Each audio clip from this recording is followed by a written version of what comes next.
You hear the word average all the time, but what does it actually mean? So you've got a bunch of numbers. How do you find just one to represent them all?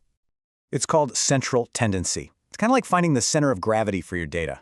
Turns out, there isn't just one type of average. Let's look at the three big ones. First, there's the mean. This is the one you probably learned in school. Just add them up and divide. Then you've got the median. It's literally the number smack dab in the middle of the list. And last, the mode. This one's easy. It's just the number that shows up the most often. Okay, let's put this into practice with a real-world example. To find the mean weight, we just add them all up and divide by 11. Pretty simple. Now for the median, we just line them up. And look, the one right in the middle is 20. And since 20 appears 3 times, more than any other number, that's our mode. The mode is also super useful for stuff that isn't numbers, like finding the most popular choice.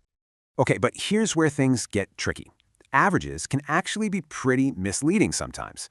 Check out these 10 salaries. See how 2 of them are way, way higher than the others? So just by looking at this, what would you guess is the typical salary?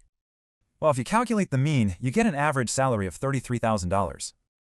But wait a second, does that seem right? Most workers make $18,000 or less. Yeah, the mean gets totally thrown off by those 2 super high salaries. We call those outliers. And this is exactly where the median is the hero. It's a much more realistic $16,000. So this all leads to the big question.